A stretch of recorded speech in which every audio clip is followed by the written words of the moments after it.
Hello and welcome back to another episode on the channel by me, the Wise James. I'm going to be reacting to a video by Asmon Gold about his dad.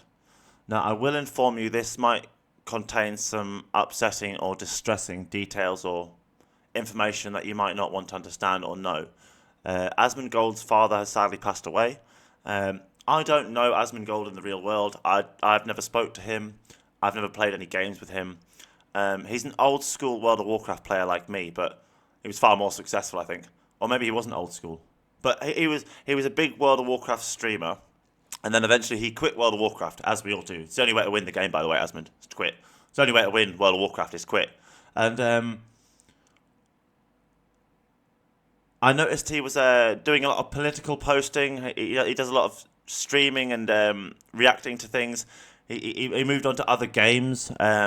I was watching some of his reactions to the games before Assassin's Creed. What was it? The really woke one where you're walking around and everyone's talking about their sexuality and their gender. I can't remember what it was. It was really weird. But yeah, it was terrible. It was a terrible game. And then he was complaining about Assassin's Creed, which, by the way, Asmund, I think is really good. I'm still playing it. I like it. It's not the greatest game, but it's good. I think it's good. And obviously, normally I would react to political things or some sort of drama or things, but I'm one of these people who can find the positives in anything. In anything. Even death, right? So this is an opportunity for us to learn about his father and his life and his achievements and the things he did from his son's perspective. Now, because I actually don't like Asmund for only one reason. There's only one reason I don't like Asmund, and that's because he uses the word retard. But I don't hold it against him personally. All Americans use it. Now, you Americans need to understand that retard means retardation, right? You have just invented this meaning that it means something else of someone who's not intelligent. You guys mean stupid when you say retard, but retard means retardation. It's someone with full-blown cerebral palsy. They can't feed themselves. They can't wipe their own derriere. They can't go to the toilet by themselves. They can't defend themselves. I know you Americans have your own version of English, but you need to understand that these words already had meaning before you changed them, and that doesn't take away the original meaning. So although you've changed the words racism as well, where you have to now have the power to enforce it, like, the idea of racism for everyone else is still the same. So although you all in America keep calling each other retards and think it's normal, it's not. It's a psychological thing. It's literally a psychological thing. The same reason that you call poor people broke. Poor people aren't broken. Some poor people are the most perfected in the world, right? But they get called broke because people want to give you the idea that they're broken or they don't work correctly or they're not working. That's why they're broke. They're broken. They're broken people. Well, no, the word is poor. And the word is not retard or retarded, Asmund. I'm sorry. Can you please educate Americans? You would do your country a great service if you could get everyone to start calling people stupid or morons or imbeciles instead of retards. Because literally, people who suffer from retardation can't defend themselves. They literally cannot defend themselves. So to use them as a tool to attack others and not even be aware that you're doing it, do you not? It's the height of ignorance, okay? But that is the only reason I have a problem with Asmund Gold.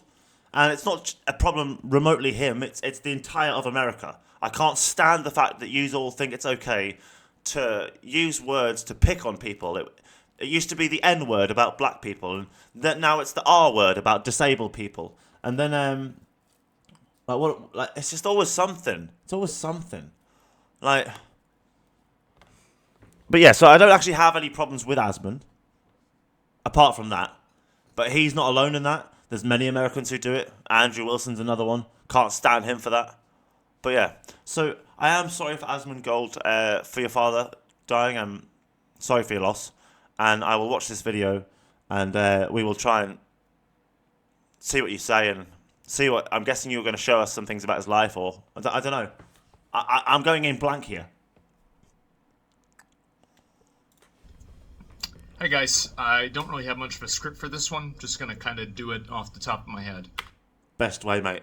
From the heart, from the head. Best way.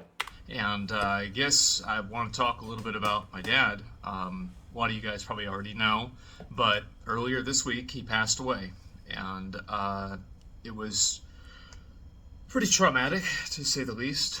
And I was there with him the whole time. It was just me and him, and I kind of want to talk a little bit about it and explain kind of where I'm at, and also kind of like give you guys an explanation of, oh, why hasn't he been on? Well, that's the reason. You shouldn't need to explain this, Asmon. You told everyone that you were taking time off to try and take care of your father because of this cancer diagnosis. I saw that video maybe 3 weeks ago, 4 weeks ago.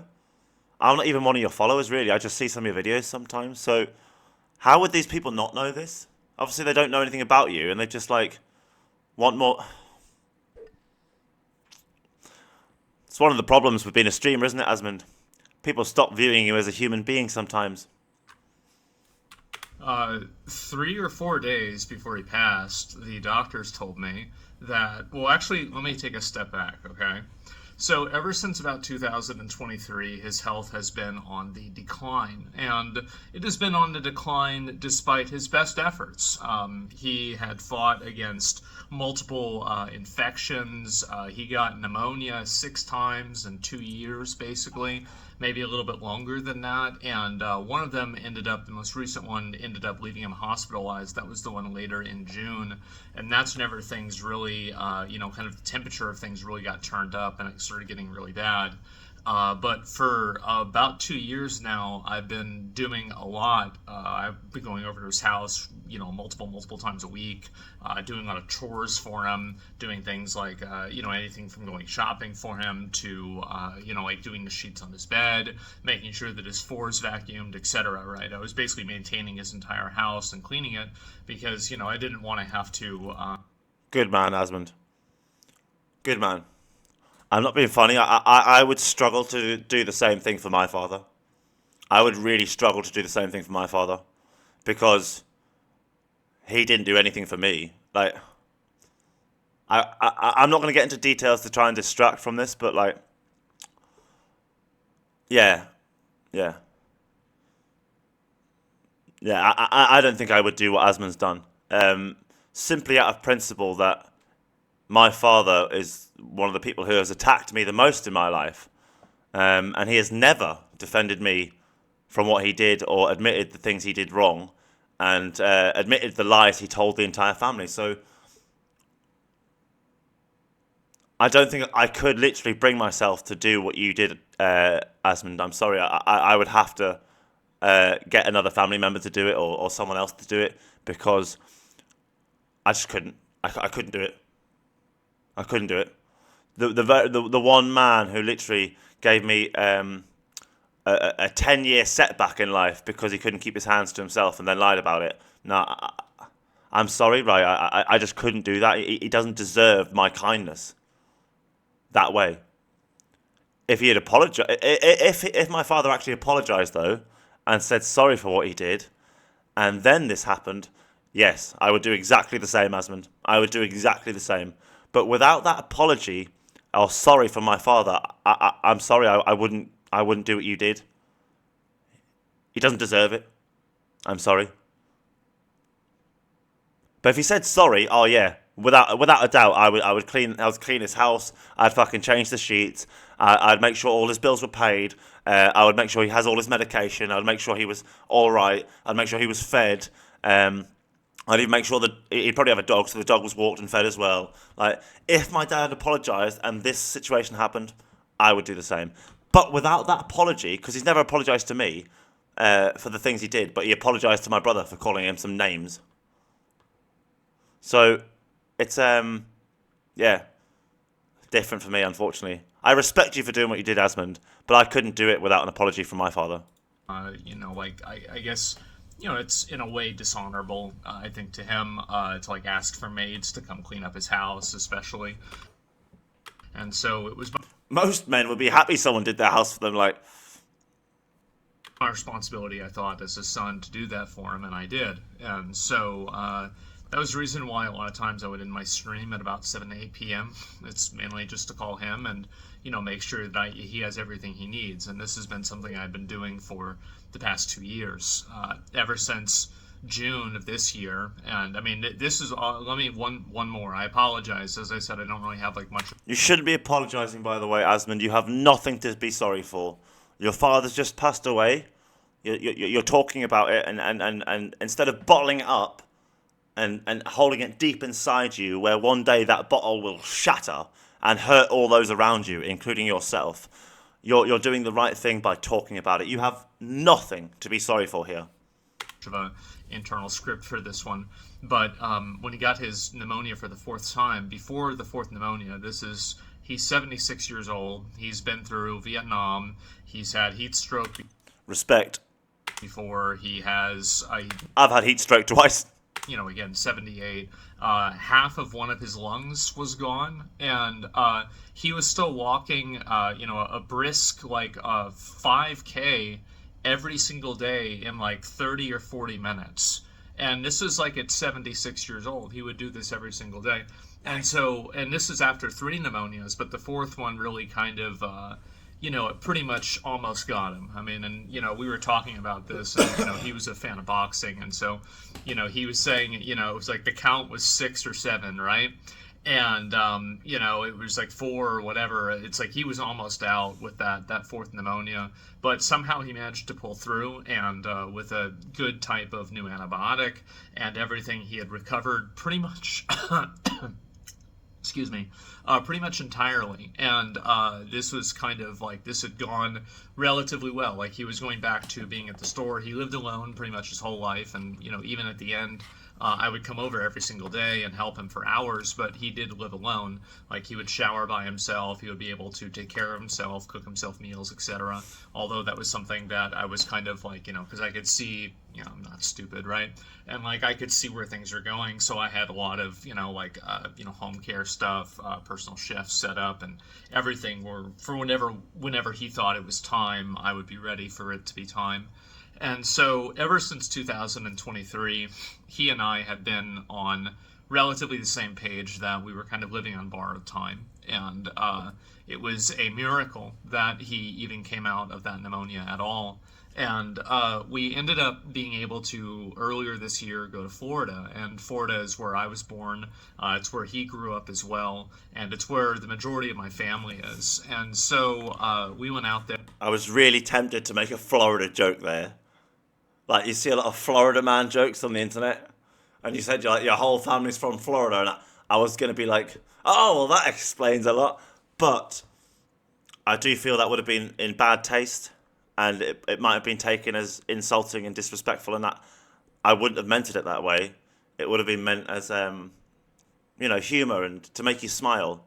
But unfortunately, you know how the internet is these days. People would clip that and be like, oh, he takes the mick out of Asmund's blah, blah, blah, family's lost.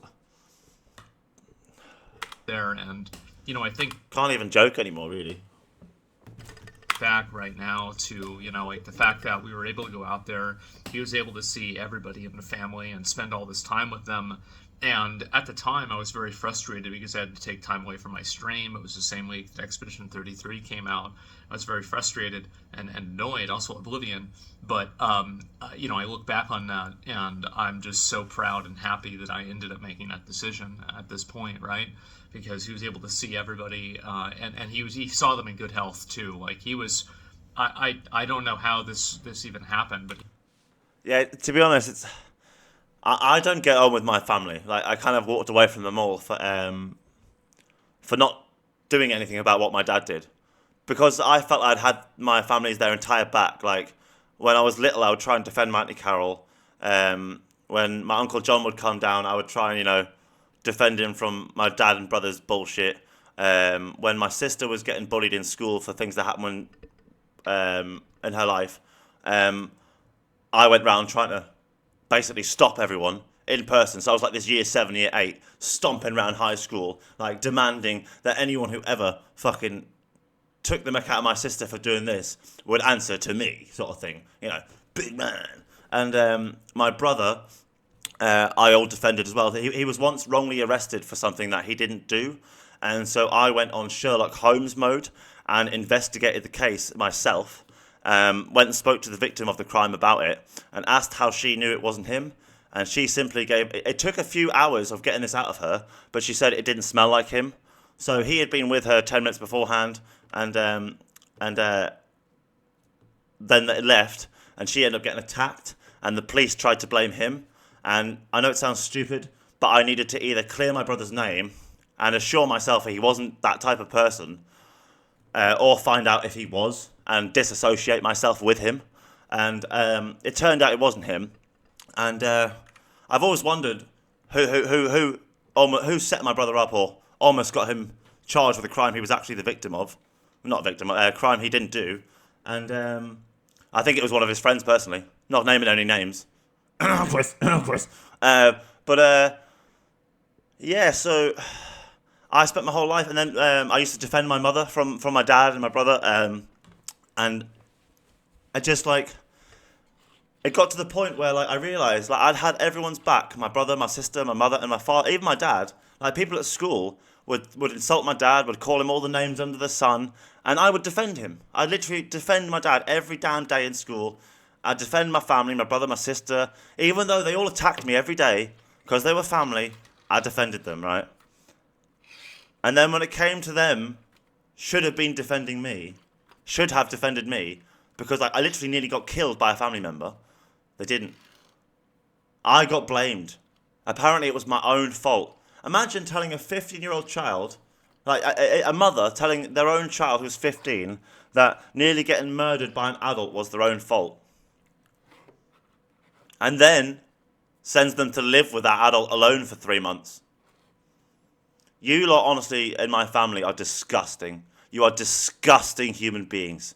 You have no idea the trauma, the terror, and the horror you have wrought on my life, all through your lies and negligence, because you have allowed the abuse of children within the family. And I could have tolerated it all, I was alright with it all, Things happen. But when my brother got that apology for being called a fat cunt, but I never got an apology for being violently assaulted for trying to defend my mother, and then my mother said it was my own fault, I disassociated myself with my entire family from that moment onwards.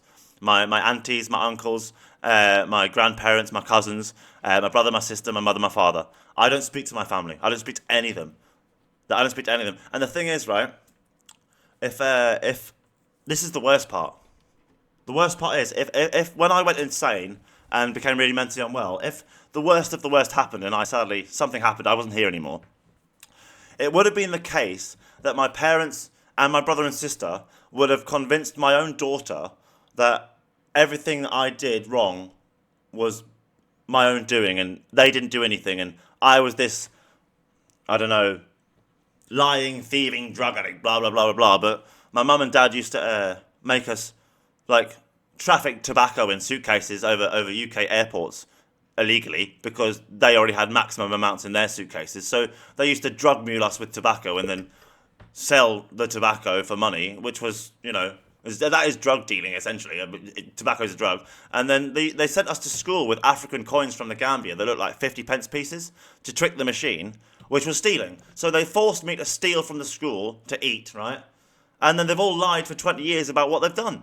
And they've made me out to be a lying, thieving drug addict to every person in my community, before I even met them. And obviously because it was my parents and my own family, the whole community believed them. And I don't blame the community for that. But I just got on with my life. There's nothing I could do.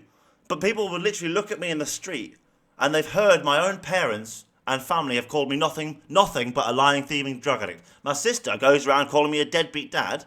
I've never not paid for my child in my life. Literally, the mother of my child receives 5 times more legally than what I have to pay her. 5 times. It's actually more than 5 times, probably 5.5 times. Never not paid for my daughter. I've always paid my way for my daughter, right? A deadbeat dad is someone who doesn't bother with their kid and doesn't pay for their kid. My family literally have spent 20 years going around lying about me right? And then I went to trauma therapy for it and tried to deal with it. And one of the ways I have to deal with it is by telling everyone who they lied to what they lied about, right? So I have to do that and have to do that. And unfortunately, they then rang the police to try and stop me telling everyone what they had done. So because I was harassed by them for 20 years and needed trauma therapy for it, and while I was having the trauma therapy, found a way to deal with it, they then tried to get the police to stop me dealing with it and try to make me out to be the harasser. Like, it doesn't matter what I do, my family have been brainwashed by my dad to think I'm the bad guy. They've been infected and poisoned by his narcissistic ideology where he is never ever the perpetrator, he's the victim. Every single time. Every single time. And actually, I was speaking to a GP about this, and narcissistic people actually fall under the autism spectrum. And my mother's side has ADHD, and my father's side, it seems, has autism. And I'm going for a diagnosis for autism and ADHD. But, besides the fact that my mother has spent 40 years working with children with mental health problems, she has always refused to help me with mine. So she'll go and help other people, other children with mental health problems, but she's never helped her own child with his. And it's just like, I got sick of it. So this is why I'm watching this, because I have a different relationship. All you lot might have a really close relationship with your family, but like I was forced to walk away from mine because I was literally safer away from them all than with them. They were supposed to protect me, but all they ever did was attack me. Then they never defended me, yet I always defended them. And they always blamed me and held me accountable for doing things wrong, but never held themselves accountable. Even when they've taught me things wrong, and when I did those things that they taught me, and then they had a go at me for, it was just like, I'm a smart guy, but I do have serious mental health disabilities, so I don't understand certain things. So when my brother and sister taught me to steal coins from a jar, right, so that I would get blamed for it instead of them, and then they never admitted it, right, I didn't understand what they were doing to me. It's not until like I was in my 20s that I've understood what my brother and sister did to me. Like, it's not my fault I'm mentally disabled, but my family hold it against me. They're sick.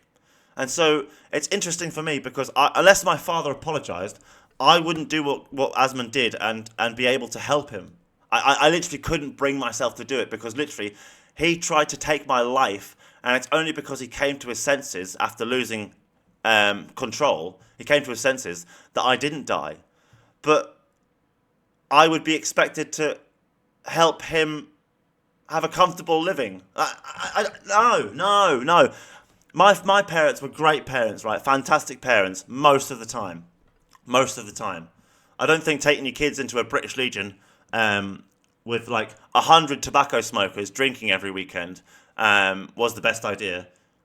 You basically end up guaranteeing some of your children are going to be smokers.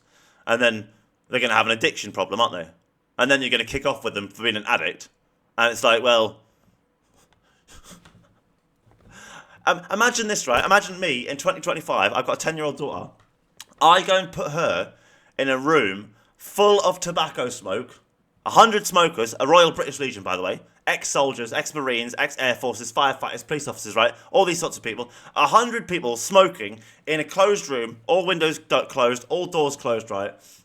100 people smoking and drinking. Your parents take you there 2-3 nights every week for about 3-4 hours, right? So imagine I take my daughter to a smoke-filled room with 100 smokers for about 16 hours every week.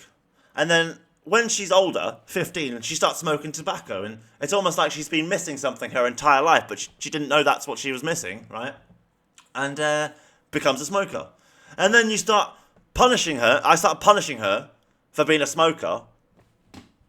Like, my parents literally forced nicotine into my body about 16 hours a week for about 10 years. But when I started smoking, I was the bad guy.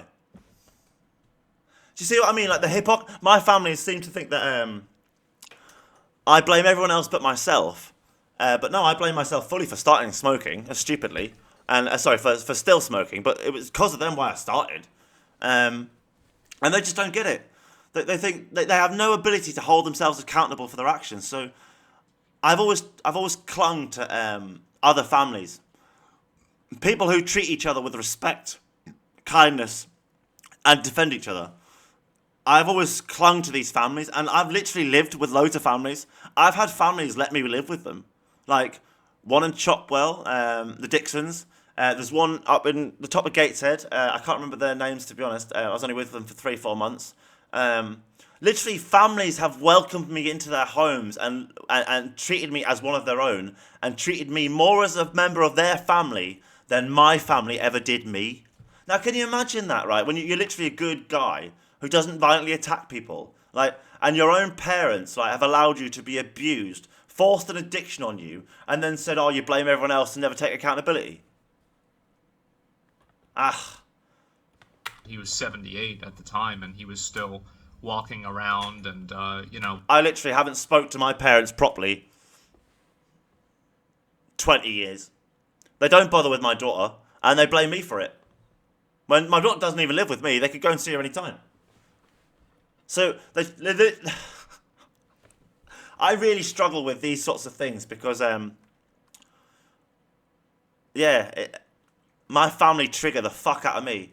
They trigger the fuck out of me because they're literally spineless cowards. Spineless cowards who refuse to take off their biased goggles that they've been infected with from perpetrators of violent crimes. It disgusts me what they're like. It disgusts me. The fact that I defended them so much for so long, and the way they've reacted, they never defended me. They've attacked me. And when I was down on the ground and out, nearly dead, oh, they kept on kicking. They kept on kicking. My fucking brother keeps slagging me off to fucking people at his work and stuff, right? Haven't even seen my brother, apart from 2 funerals, in like 20 years maybe, right? But he's talking about me all the time to customers at his work, slagging me off. Like, he got a job in Gateshead Central at Chisholm's, right? And it got to the point where my girlfriend at the time, her auntie got a job there as a cleaner. So this is my new family, right? I've just had a new child. I've created my own family, like, not infected by their bullshit, and I haven't explained to this new family what my family did because they didn't need to know, like, what they're really like. And so my brother starts telling Caroline at Chisholm's in Gateshead that that all the things I did in life are like trying to basically infect my new family with his lies. So I got to the point where I just understood that my brother and Chris Barrows were trying to cover up a crime. Because why else would they be trying to silence me? Why else have they spent 20 years working so hard to discredit my honesty and truth and undermine me and try and get everyone who would believe me about anything to try and never believe me? Like, they've literally put so much effort into it that it's beyond suspicious. Beyond suspicious. That's you, Chris Barrows, and John Pope, right? You want to fucking ever slag me off, right? Say it to my face. Say it to my face. Because I got a lot to say about you two. And one of you, I'll not be saying things. And the only reason one of you will be not getting saying things and not both of you is because one's my brother. But the other one, if I ever catch you, Chris, if I ever see you, I'm serious, me and you will have very, very strong words about what you did to me in high school, right? I'm a nice guy. I forgive what people did. And I could have forgot about it all. But when you came on my Facebook trying to make out that all the things my family did to me were not true and silence me, you made it very clear to me that you were trying to hide a crime you had committed in the past and discredit me because I knew something that you didn't want people to know. And I think that's to do with the wrongful assault of Sammy Weatherall, I think it was. I think that was you, Chris, so fuck you. Like, going from like 9 a.m. to like 2 a.m. every single day. It's the only thing that makes sense. It's the only thing that makes sense to me is that Chris Barrows was the one who attacked Sammy Weatherall, and my brother nearly got framed for it, and he's never admitted it, and he's clung to John as his friend for 20 years to ensure he never gets caught for his crime. I think that's what you did, Chris. Fuck you. I could be wrong. But I think you attacked Sammy.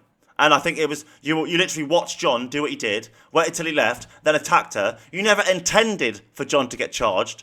You were just a jealous, insecure male because you're a small little fanny. And so he had an incredible amount of energy, had like multiple jobs. And so now I guess now I can finally go to the recent period of time, which is. Sorry, Asmond, I brought up someone else's things here. I've gone completely sidetracked. This is what I mean. My family completely trigger me. Completely trigger me. Imagine like nearly being murdered by your own family member and they make out it was your fault for trying to stop them cheating on your mother. Like, literally, tried to get my dad to stop cheating on my mother, nearly got killed for it, and I'm the bad guy. You go fuck yourself, my family. Literally, you absolute bunch of wankers. How dare you? Who do you think yous are? You think just because yous work jobs and don't fucking, like, take cannabis or snort cocaine and you instead drink fucking 20 pints on a weekend and a bottle of vodka that you're somehow better than everyone else. No. You've literally defended a child abuser and someone who nearly murdered their own child for 20 years and allowed their ideology to infect you so that you abused and harassed an innocent person and perpetuated their harassment and abuse to all other family members, friends, and everyone they've ever met. You allowed yourself to be, what's the word? Oh shit, what is the word? You made yourself part of the crime. And when I try, you know what really pissed me off as well, right? Our grandfather sadly passed away. Jeff, jumping DJ Jeff, the legend. Our grandfather passed away, right? And I was really upset to find out on Facebook, on my uncle's Facebook account. No one had told me in the family that my grandfather had passed away. They didn't tell me when the dogs passed away that I walked every day and fed every day for like nearly 5-6 years, right? And like they don't tell me when someone dies. I had an domestic abusive ex-partner who I still get on with, right? Because we have a child. So I would find out from my abusive ex when a family member died because they'd message her and not me because they haven't got the bollocks, right? And then because they didn't have the bollocks to message me and I kicked off about that, right? I then found out on Facebook from my uncle on his Facebook that my grandfather passed away. Now, he didn't do anything wrong. He's perfectly allowed to post on Facebook that his father passed away. I saw no problem with that. I saw a problem that my family didn't inform me and I had to find out from his post. I had no problem with my uncle, right, whatsoever. So what did my family do? They kicked off with my uncle and blamed me for it and said James is kicking off and says you shouldn't have posted that. And they made him take it down. They made him take it down. And so what that did was the last family member I had who I hadn't fallen out with. I never told my uncle about what my dad did because he's an ex-soldier. I knew what he would have done. And I didn't want my uncle to do something wrong because my dad did. I had my own plan for it, which was the truth with words and telling the whole world on the internet this way, right?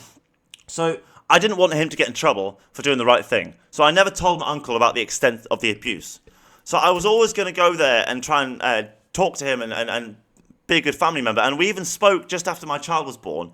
I was going to take my daughter to see him. He was living in Brighton. And I just told him I wasn't ready. And I wasn't. I was literally in psychosis at the time. I wasn't ready. I didn't want him to see me that way. Like, I didn't want him to lose any respect for me. So I didn't. And shit happened, you know. I never got the chance to take my daughter to go see him.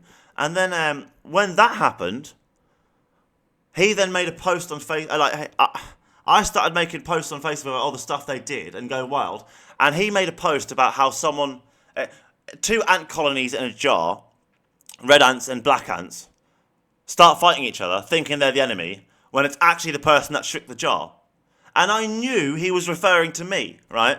Now, I've never literally had a problem with my uncle. But my family made out that I was kicking off over him posting on Facebook about his father dying, my granddad. When I didn't, I was upset they didn't tell me. But they twisted it and manipulated it so he thought I had blamed him. And so as far as I'm aware, he wasn't very happy with that. And they made him remove the post. And I got the blame. James's fault. They all ensured my uncle blamed me. And that's my family. Literally, my own grandfather passes away, and I get upset because no one tells me, and I end up being the bad guy. Literally, how else do I explain my family to you? Literally, I tried to stop my father from cheating on my mother, nearly got strangled to death. I was the bad guy. Yeah, well, Whenever I kind of I'm really sorry, Asmund. Like you, I have a lot of trauma bottled up, and I think it's better to let it out. And I'm really sorry for interrupting your family stuff. I feel bad. But I just can't believe what my family have done to me for 20 years. And then when I was dealing with it and having trauma therapy, and then find a solution was to tell everyone we ever knew what they did, and just move on with my life and make all them people smile and laugh. So it wasn't like I was using them to try and fix my own problem. I was going to make them smile and laugh so that I brought some light to their life and made them smile and laugh. Like, I wasn't trying to do this just to use them. I thought I would hit two birds with one stone. Like, fix the problem and reconnect my connections that I used to have. Like, so it's probably been made out that I've used you all on my friends list. Well, I didn't. I spent years literally trying to make you all smile and laugh. And then in between the smiles and laughter, try to deal with the truth of what my family had done. And I don't think that's unreasonable. And it's not harassment. It was literally fucking therapy. So my family then rang the police to try and silence me. The fucking fascist cunts. started being very... Like, they are so evil, my family, honestly. But they're not actually evil. They're just that thick. They're just that motherfucking stupid. Literally, there was once, right? My brother said to me, "Oh, you'll end up like the rest of them people in all the rest of them smackheads in Gateshead, sitting on benefits for the rest of your life, right?" And I was like, "Oh, well, that may be true, but I'll be the king of Gateshead." You know, just laughing on, joking on. And I said, "And you'll always be a fat mooed motherfucker." All right? My parents, my dad's standing there. Mum's watching from the kitchen. Sister, I think, just walked out the room. And my brother punches me. Not a word is said. There's not a single reaction. I looked at my mother, nothing. Looked at my father, nothing. And you know what it was? I thought, fine. If they cunts aren't going to deal with him, I'll fucking deal with him. And so, bosh!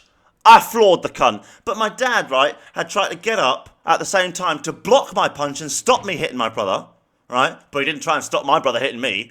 Ever. In my entire fucking life, by the way, Dad. Never did you try and do that. And, my man went, "Hey, James!" So literally, my brother has just insulted me. I assault him back. And then I get punched in the face. Dad does nothing. Mother does nothing. I defend myself. Dad tried to stop me. Mother is shocked.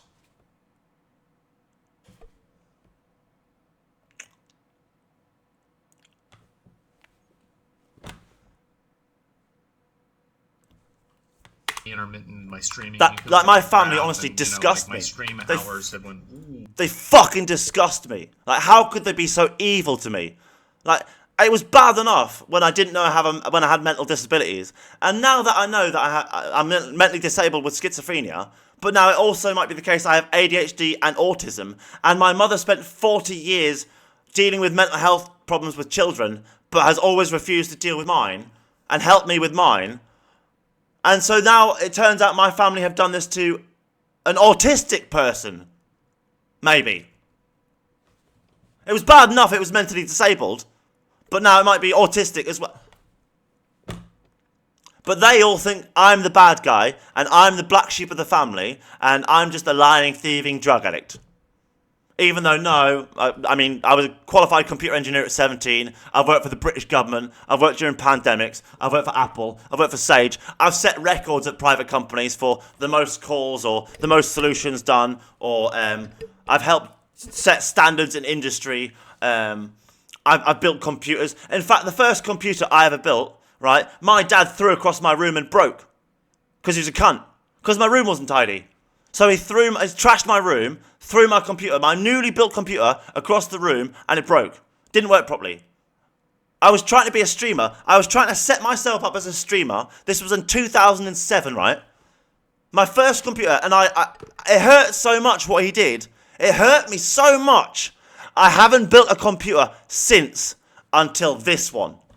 20 years. Because it hurts so much what he did. But they don't understand. They don't give a fuck. They're selfish, horrible bastards. And that's why I wouldn't do what you did, Asmond. I wouldn't be doing what you did unless they all apologised. And I don't think it's much to ask a bunch of adults to apologise for their mistakes in life. I don't think that's unreasonable. Because I've apologised to my auntie for what I did wrong to her.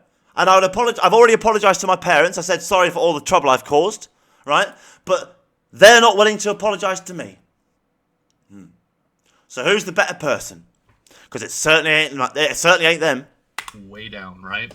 And this was the reason. It was because my dad had been to the hospital 3 times, and the third time was obviously the time that he didn't leave.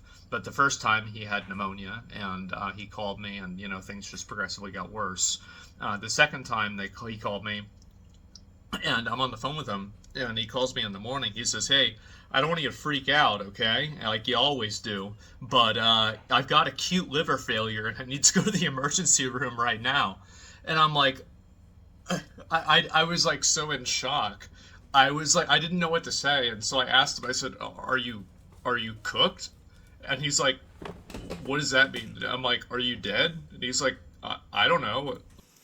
I am sorry, Asmund, for going off on one. And I've got a lot of problems to deal with, and unfortunately, the issue is I can't deal with them. The only way my problems can be solved is if my family do the right thing and apologise. And unfortunately, they aren't good enough people to do that. They are terrible, terrible human beings. That's why they've done what they've done to me. And there's nothing I can do about it. I will suffer every day for the rest of my life. And so will my daughter, because she doesn't have my family. She doesn't have that side of my family. All because of their actions. It disgusts me. Not only did they allow my life to be ruined because of their actions, they're allowing other people's lives to be ruined because of it. Their own family, she hasn't even done anything wrong to them, and they treat her like she doesn't matter. And it's just, yous are monsters. John, Fat Sarah, yous are fucking monsters. Let's go find out. And I'm like, okay. And so we go over there, and he turned out, long story short, had pancreatic cancer. Not a good day. Worst cancer to have. And I remember telling him that he had pancreatic cancer, and somehow he didn't get the memo that he had pancreatic cancer. I was the one that was called and told before he was. And so he called me, and he's complaining about the nurses because the nurses are waking him up at night. And he's in the middle of a rant, and I interrupt him, and I say, "Pa, just real quick, did the doctor talk to you?" He says, "No." He says, "What's going on?" I said, "You've got pancreatic cancer." He's, "Oh, okay." I didn't get told I had been diagnosed with schizophrenia, by the way. It wasn't until I'd been discharged from the mental health ward, and I was out of the Mental Health Act for about 6 months, and my GP turned around to me. He was like, "You do know you've been diagnosed with schizophrenia?" And I was like, "What?" "Yeah, you've been diagnosed with schizoaffective disorder." Like, they didn't even tell me I had been diagnosed. Didn't even tell me. Nobody told me. I found out months later from my GP that it was somehow appeared on my medical record. Well, so anyway, so it's like 4 a.m, and this bitch comes in here, and he didn't even care. He didn't give a fuck. And so, and it was honestly, like, I've never met a person in my entire life who gave less of a fuck than my dad. It's honestly been inspiring to me, and hopefully I try to embody that as much as I can. But it was really astonishing, and so he was in the hospital for that. And he came out of that, and obviously we went to the oncology place. And guys, I hate to say it, man, like I've been to hotels that are worse and that don't look as good as these oncology fucking places, these like clinics, everything. Never curing cancer, bro. Like, this is like, they've got like fucking like everything is wood, like like polished oak, and like you go into the bathroom and it's got like almost like a golden fucking toilet. So yeah, guys, I don't know about this whole cancer cure thing you've got going on. A little bit unlikely, but anyway. So my dad, he and I went there, and he got along really well with the doctor, and he's walking in there. By the way, this is like after he's supposed to be on oxygen, and he had recovered so much that he would be walking around. This is like literally like at this exact time, right? More than about 2 weeks ago, he was walking around the local grocery store here at HEB. He was walking around with no oxygen, the whole store, just talking to people, shopping like normal, right? And then, it was really the chemotherapy, I think really was what got him, is that he had his first thing of chemotherapy. And then this is like the same week that he was actually walking around the store. So like he had even got chemo. He was still walking around, no oxygen and everything. After the pneumonia, after the pancreatic cancer diagnosis, he was stage 2A with pancreatic cancer. So we were talking about like maybe like they were able to do a procedure to remove it. In retrospect, this procedure, if I think back on like what do they really do? This is like something that they would do in like Game of Thrones, right? It's like this isn't a surgery. This is like a procedure done by a medieval alchemist, and I don't really think that he would have probably enjoyed that. And it's like realistically, I talked to my aunt about this, and she said, like, just do not get this procedure. It's really, really bad. It's actually worse. The treatment is worse than the disease. Just enjoy your last year and a half to 2-3 years, and like, trust me, it's going to be better. Because also, whenever you remove it, there's a chance that on a microbiology molecular level, the cancer does end up spreading anyway. And so, but there have been no metastasizing, etc. And my dad wanted to go through the chemotherapy, and he said, all right, fuck it, let's just do it. And I said, okay, all right, well, this is what you want to do. We're going to do it, right? It's his life.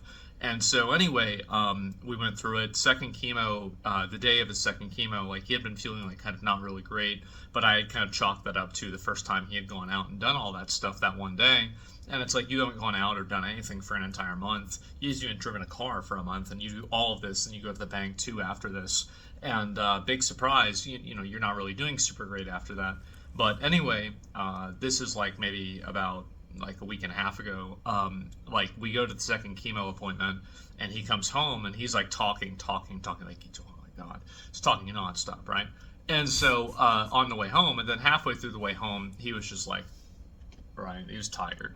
And like I get it, like because he's done this before, right? I didn't really think much of it, but he comes back home and he just collapses on the bed, and he's like, after that, he's like super like cold, he's shivering. The house, by the way, like we forgot to turn on the AC. It's like 90 degrees Fahrenheit. It's so fucking hot. And so anyway, he's sitting there and he's freezing cold, and his back's hurting him. He can't fucking catch his breath. Everything is awful. And I'm like thinking like, okay, well, I want to go home and get ready because, I want to go live tomorrow. But like, I couldn't do that because he was just in this situation. So, one thing led to another, and I ended up just sleeping on the floor next to his bed that night. And, he couldn't catch his breath all night. It was just awful. The next day, we had an appointment for a pulmonology appointment, and we figured, well, I mean, instead of just going to the hospital, we might as well have them admit us to the hospital because it was pretty evident that that's what was going to happen. And so we go, and I have to take him in a wheelchair and everything like that. He's on his oxygen, etc. And like he's not even like super really responsive. Like usually like you guys have seen him like talking like multiple times. Like he used to be a college professor, right? I mean, like he was extremely sharp. And this is something that like, I mean, besides like this last like week and a half, he'd never really lost much of his edge. And anyway, so basically like this is what happened. And he just kind of he went to the hospital, and obviously his blood pressure was like 70/50. So that's not a very good one, is it? And he goes to the hospital, he gets admitted, and things basically are not good, but they're, like, oh, we think it's this, we think it's that. The end result is that I don't think that they ever really found out entirely what was wrong with him. But in my opinion, it's like, oh yeah, you go and you get chemo, and then after that you collapse and have a massive fucking crash out where you can't breathe. Probably it was because of the chemo, right? I mean, I can't be sure, but that's pretty much it. And so 4 days before he passed, 3 days before he passed, the doctors, I had 2 doctors in there telling me that, it wasn't a matter of if, but when he gets out of the hospital. I'm pulling into the hospital the next day. The doctor calls me and she says that, well, we don't know if he's going to leave the hospital. So whiplash, to say the least. And I'm like, I'm freaking out, right? I mean, like, it's just like, this is just, oh my God, right? Because I'm dealing with this, by the way, primarily by myself. Like all my family's in Florida. Lucky enough, and I'll get to this, but I was able to handle all this on my own. I did all this by myself. I had friends that would, reach out and try to help me, etc. But I wish you well as well, Asmund. As much as I don't like the fact you used the word retard, I still wish you well. For the most part, it was really just me doing all of this, and I'm lucky in a lot of ways. But like he's had a lot of friends over the years, obviously, and so many of them were able to like come see him and everything. But I think about it a lot myself, and I think to myself, like, well, like growing up and even like as an adult, there was a lot of friction between me and my dad, right? I would get very angry at him. I'd be very, very furious, angry at him for a number of reasons. Same with my mom, but especially my dad. And I had a lot of resentment for a lot of different reasons, etc. Like, I love my dad. I always loved my dad. But he would make... I did love mine until he nearly strangled me to death and then lied to the whole family about it. So, here's an interesting fact about me, right? And I know I'm trying to distract from... I'm not trying to distract, but... So when I tried to get my dad to stop cheating on my mother, right? He grabbed me by the scruff of the collar of my shirt, my school shirt, put me against the wall, right? Then grabbed my throat, squeezed my throat so I literally couldn't breathe. There was no breath able to come in and out. Lifted me off my feet with that squeeze of my neck, like held me harder against the wall, and then held me there for a good 40 seconds, 50 seconds. Literally another 20 seconds, I would have been dead. And then, like, with that 20 seconds where he kind of came to his senses, like, the red mist lowered from his eyes. It's like, shit, what am I doing? And he dropped me. Like, literally, I dropped back to the ground. And so when it came to admitting what he'd done to my mum and my family, he used the truth to lie. He's told them all for years that all he ever did was grab me by the scruff of the collar. So he could use the truth to lie, you see. That's what he's done. He's used the truth to lie for 20 years, which is one of the reasons why I understand it so well, because I didn't know how this was done as a child. I was autistic. I might be autistic and ADHD and schizophrenia, right? I didn't understand what he was doing. So I didn't have the words to explain to my mother what he'd done. And I tried to explain to her that he changed the words. He's changed his grip. That was the best I had, was that he changed his grip. And none of my family could understand it. They all just believed him that I was lying. So literally this man who's nearly strangled me to death for trying to stop him from betraying the family and betraying my mother has then got them all to believe his version of events and turn them against me. And then got them to turn the whole community of Newcastle and Gateshead against me, knowing full well people would believe them because they're my family and friends. And I had to then fill in all the gaps.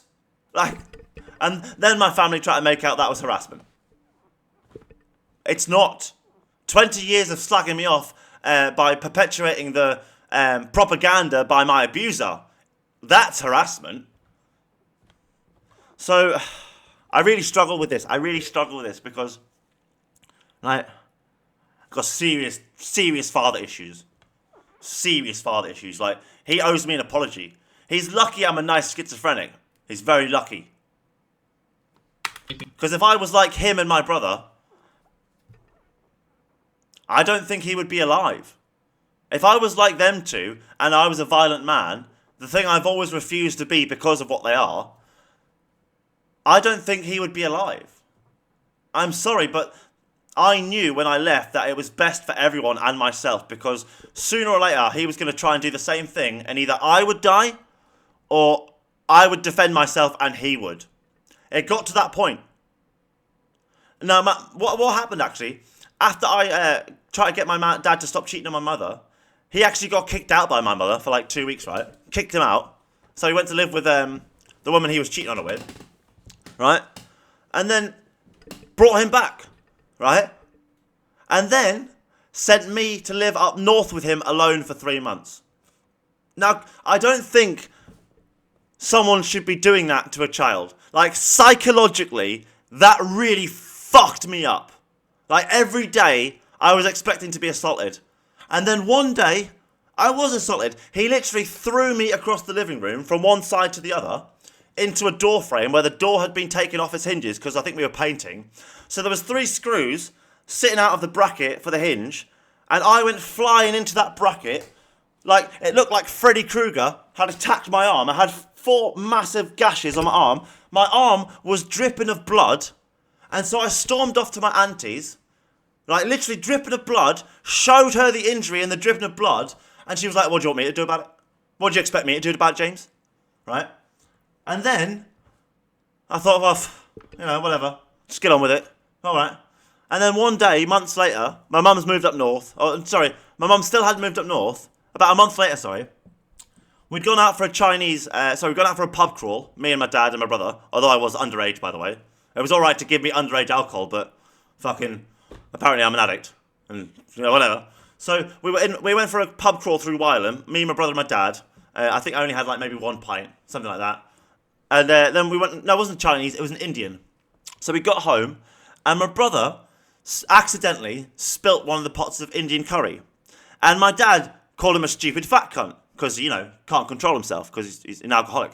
And my brother got really upset, rightfully so, and stormed off to my auntie's house, right? But this time, my dad was forced to apologise to him. Literally, my whole family, auntie, mother, and all the family, forced my dad, grandparents, forced my dad to apologise to my brother. So I'm standing in the living room, right? And my dad walks in, right? And walks into the kitchen where my brother's making a sandwich, because he's a fat cunt, he's always eating. And he gives him a man's apology. He looks him dead in the eye. He says, I'm sorry for calling you a fat cunt, son. I shouldn't have done that. I think he even said, I hope you can forgive me. And then gives him a hug. And I was standing there watching this, open mouth, like I had just seen Jesus come back to life, wink at me, and say, you're doing a great job, James, and then suddenly disappear. That was how amazed I was, right? I was gobsmacked. I was like, and I turned to my mother, and I says, is this a fucking joke? I says, are you winding me up? Because I honestly thought they were having me on. I thought they were trying to have a laugh or take the piss. I thought it was an act. I thought they were playing. There was no way in hell this was real. But it was. It was genuine. And I says to my mum, well, then I demand an apology if he's getting an apology. And she said to me, your dad will never apologise to you, James. And I said one thing. Either he will apologise and say sorry, or I will make him sorry. He chose the latter. Me frustrated a lot, and the way that he would act sometimes would make me uncomfortable, and it would bother me a lot. And so there was a very big amount of friction there. But, I remember when I was a kid, and he would always say this. He says, I'm not here to be your friend. I'm not here to hang out with you. I'm not here to be your buddy. I'm here to be your father and to raise you. So, when the time comes and I'm gone, you're going to be able to keep going. And at the time, he's telling me this, obviously, when I'm 8 years old. And so this is like, I've never met anybody who is even remotely close to as much of a hard ass as my dad is. Like, it's not even remotely close. And, I'll tell him something bad that would happen to me, and this would turn into a story about how his family didn't have any money growing up, and so he had to hunt squirrels to feed the family. And so there's never a time that I could complain to him, and he wouldn't be able to one-up it, which would be frustrating for me, right? And there was a lot of resentment and frustration there, but at the end of the day, he was a massive fucking hard ass, and that harshness and everything, I think, is probably a lot kind of where I get it from, too. But, I was thinking, and I would always resent this. I would be very frustrated. But I realized that, when he was dying, I was there, and I was able to deal with it. And Sorry about having a rant there. I'm really sorry. This is my bottle coming out and exploding. That if you don't deal with your personal problems, or you're not able to, you will spend the rest of your life trying to, or avoiding it. And I am not able to deal with my personal problems because my family have to apologise. Like that's all they need to do is say sorry. Like they don't need to pay any money.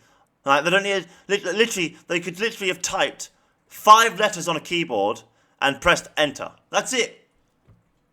SORRY. Bosh. That's all they would have had to do. But no, right? I'm not worth it apparently. But when it come to my dad's dad dying, my grandfather, obviously I went to the funeral. And I was able to give him a hug, pat him on the back, and wish him well. Because I'm a good man, unlike him. I'm a damn good man. Right? And then, unfortunately, his mother also passed away, and I did the same thing. I went to the funeral. Right? How many of you lot would be able to face someone who nearly murdered you and lied about it to everyone? How many of you? You think you could do what I do and what I've done and who I am and what I've had to do to get where I am? No. Like, it's not easy. 99.9% of people in my position would be either dead or worse, right? The universe just likes me. And the universe likes me because I'm not a bad human being. I do good things. And a lot of bad people do bad things to me.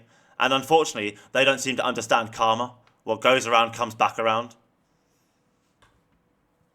So, when it comes to things like death, I can put things aside, for the greater good.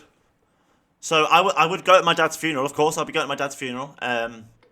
If my parents apologised to me, like, I would be happy to try and fix things and sort things out. But there is no way to fix a problem when the people who have caused it don't realise they've caused the problem. And they blame everyone else but themselves. And because they blame everyone else except themselves, they project that mentality onto you, thinking you blame everyone else except yourself, when I've always blamed myself for all my actions. It's just, I always know what the factors are contributing to it. So I didn't just pick up a cigarette and start smoking because I'm a daft cunt, right? It was because my father nearly murdered me and I was stressed, and we were educated that tabs give you stress relief when they don't. They actually cause stress. And my mother had left a pack of tabs in the kitchen with 1 tab poking out. And I kept walking past it and I was like, well, fuck it. Maybe it'll help. And it did, actually. It did. It was like I'd been missing something my entire life. And that thing I'd been missing was because I had already gained a nicotine addiction from being in a smoke-filled room like 20 hours a week in a Royal British Legion for 10 years. So I literally already had a nicotine addiction before I smoked. But no, my parents don't hold themselves accountable for anything, of course. It's me who doesn't hold myself accountable. Was there the entire time. I went till the very end. And, I think to myself, at the end of the day, he did it. I was ready. And, not as ready as you can be, obviously, right? But, I think about that a lot, and, what he set out to do as a father for me, I think... That's the thing, your father clearly did a good job, Asmund. And to be fair, my father clearly did a good job on me. It's just he fucked up at the end, right? Massively, right? But clearly, Asmund, as much as I have my dad issues, I have to recognise he worked hard, right? He tried to provide for his family, and he did a very good job of it. And although he had harsh methods of discipline and punishment, it was with good intention and good cause. But at the end of the day, he should have took the time to work out what had gone on to accurately proportion punishment. So there was one time, my brother, when I was 6, 7 years old or something, dragged me up to this private school where they had a relaxing room for all their students, because it was a boarding school. And literally, he vandalised the place, fucking almost set fire to it by putting a CD in the toaster, putting it on, and then running out the building, and then telling me to run with him. I'm a child. I was literally a mentally disabled child, had no idea what was going on. No idea, right? And, I got blamed for that. But that sort of stuff went on my entire life, where because I was mentally disabled, I didn't understand what my brother and sister were doing to me, and it was my parents' job to work that out. And they never fucking did they never took the time to work it out. Like, oh, they always blamed work. They think work is an excuse for everything. Oh, just because I abused my child, I worked. Oh, just because I made my child steal food from the school because I didn't want to give them money, oh, I worked. Oh, just because I put my child in a tobacco-filled room for 20 hours a week and gave them a nicotine addiction before they ever smoked, I work hard. I can do what I want. Blah, blah, blah. They think working hard is an excuse to be an evil monster. Literally, they do. It's disgusting. I told my mother once, they tried to give me, my brother and my sister, everything they never had, and they forgot to give us the one thing they probably did have. The time of day. Because if my parents had actually took the time to work out what my brother and sister were doing, and the shit they used to pull, things would have been very different. But they just couldn't be asked. They couldn't be asked to work out what my brother and sister were doing wrong and to just hit us all. We just all got fucking punished. So because my brother and sister were little shits, I would get punished. Even though I wasn't a little shit. I was a very good boy. Very good grades, very good behaviour, no trouble with the police. I didn't start smoking until after my dad did what he did. Monsters. My family are literally monsters. They're not like you, Asmon, I don't think. Or like, I've never met a family like mine.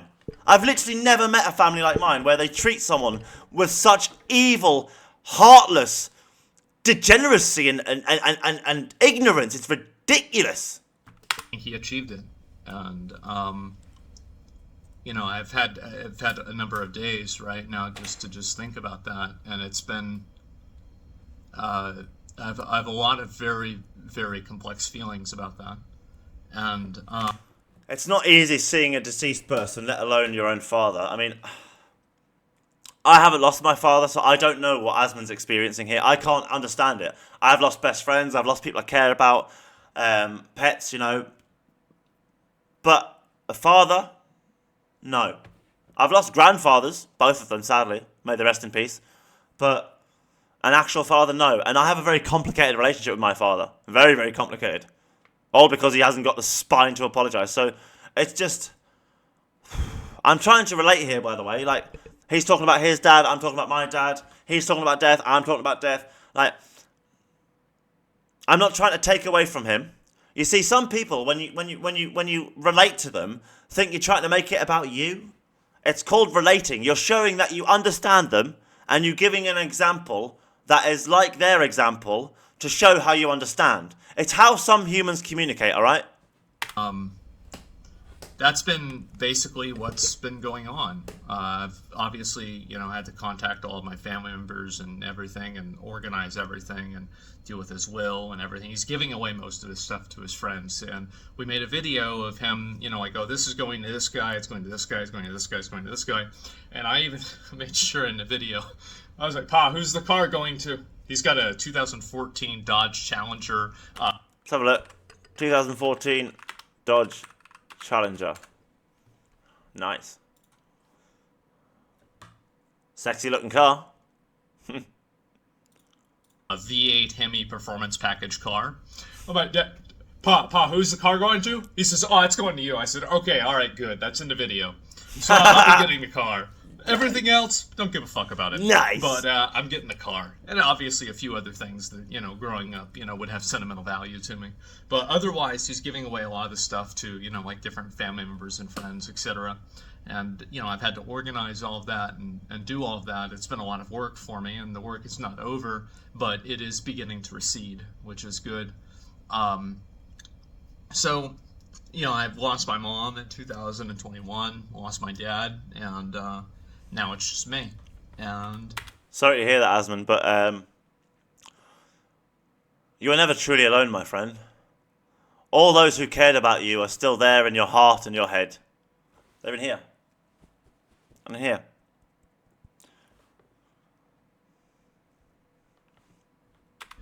It's a weird feeling. It certainly is. And I think to myself a lot about it. And I actually understand that feeling of being alone. Where the feeling of not having parents. I felt that since I was 17. Like, literally, I can't explain it because obviously I still have my parents here. They're still alive. They're still, fine as far as I'm aware. So, But I had this feeling that they weren't there anymore. They didn't exist anymore, so to speak. Like in the sense that I didn't have parents. Parents are there to support you and help you and nurture you and guide you and protect you. I've never had that. I've literally never had it. They literally allowed my brother and sister to bully me every day and then blame me for it. Like I was the training dummy for them two. Do you know what I mean? And they just let it happen. Because they were lazy. They would rather sit there and do nothing because, they've just finished work. It's somehow my fault. It was always my fault because I was mentally disabled. It's fucking my fault, is it? Bellends. Duh. This is why they're disgusting human beings. It was already bad enough when I wasn't mentally disabled. But now that it's becoming apparent that I've been mentally disabled my entire life, and my mother's literally spent 40 years working, getting paid to help children with mental health problems, but refused to help her own son. I don't really know what to think or how to feel, or I don't think there is a right way to I don't know, like to feel this way, but there is no right way. You're grieving, mate.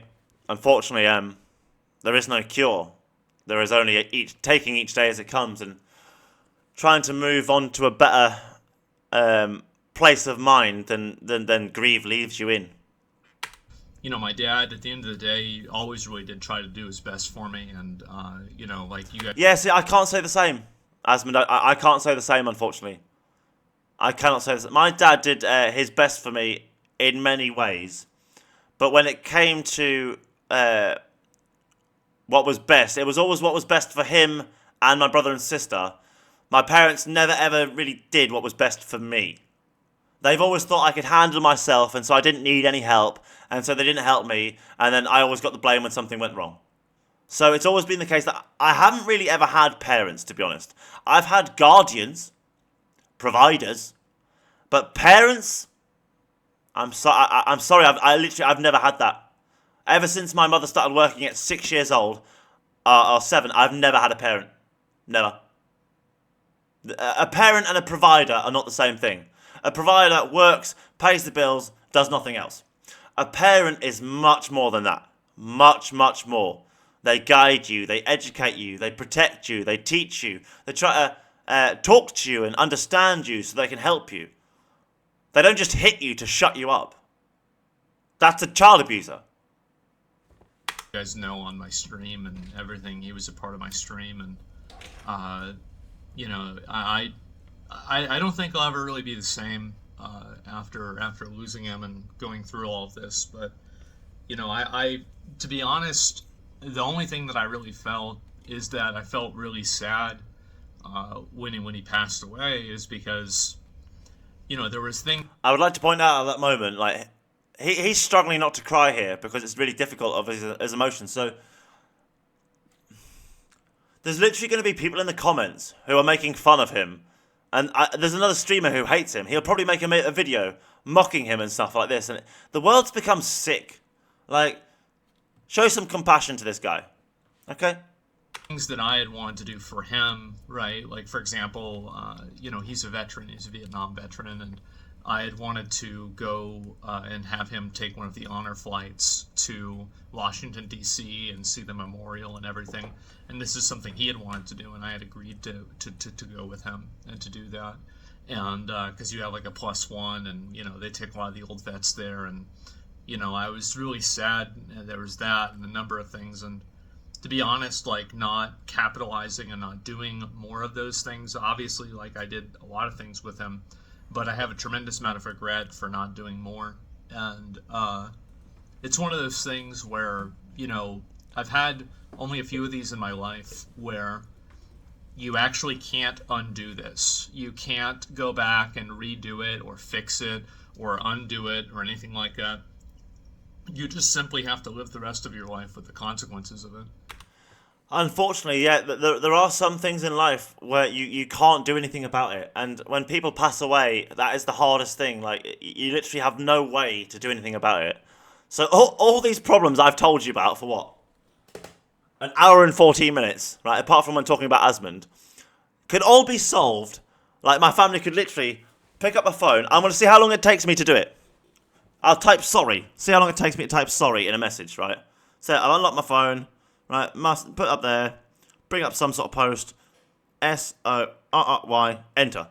Like literally, that is all my family would have to do to resolve the trauma they've caused me, because I can accept people make mistakes. That's fine. I've made mistakes. I apologise to my auntie for the mistakes I made to her, and I've apologised to my families for when I've caused them trouble. Like they were visiting my daughter and me when I was like unwell.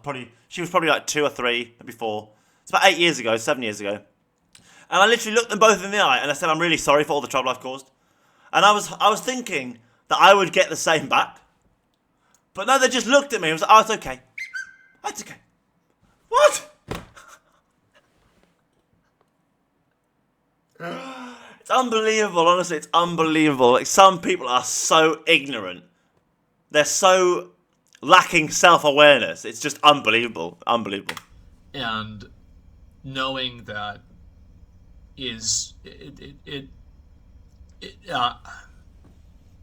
I hope I don't make that mistake again. I will do my best to never make that mistake again. I'll tell you that. And that's pretty much about it. You know, it's weird even now. Like I'll like think about it. It's like, you know, it's 7 o'clock, 8 o'clock now, right, when I'm recording this. And I'm like thinking like, oh, I should probably call my dad, check in on my dad, and you know, there it is, right? And so, you know, Hope. it's gonna take me some time to kind of like get past it. I remember this is the day that we agreed to put him on hospice. I come in and it's like 2 p.m. or like 3 p.m. I come into his room, and he says, "Well, why aren't you streaming?" And I'm like, "What do you mean? Why am I not streaming? You're fucking dying." Like, it's like, just whatever. Well, you need to go live. Like, what are you doing? And so, you know, this is the kind of guy he was, and you know, I intend to honor that wish, and I'm not gonna be gone forever. I'll be back soon. It's what he would want. But, Asmund, although that may be what your father would want, that is because he thinks it's what you want. Asmund, I mean, let's be honest. You've probably got lots of money. You don't need to be a streamer and live stream. I'm not saying you should stop. I think you're great. Do some more. But you don't need to do what you think is expected of you. I think now is the time where you should do what you think you want to do. Like, if you want to be a streamer, be a streamer. If you want to do something else, do that. Because I think your father only wanted you to stream because you wanted to be a streamer. If you wanted to be president of the United States, I'm sure he would want you to be president of the United States. And no doubt you could be if you wanted to be. If Trump can be, you can be. So I think it's not that he wants you to be a streamer. He wants you to follow your dreams and what you want. And that's what he wants. And if that's what you want to do, then do it, mate. And we will miss you until you're back. Or if you never return, we all wish you well. Simple as that, Asmund.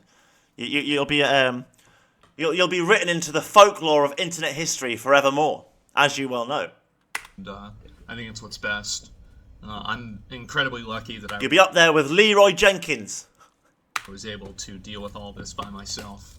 My dad growing up, You're doing well, Asmund. You're doing well. and you know, was like the oldest member of the family, patriarch in a lot of ways of the family, would help people with all kinds of stuff, etc. And I find myself tremendously lucky and fortunate that I was able to deal with all of this by myself, and nobody else had to see him in the state that he was in at the end.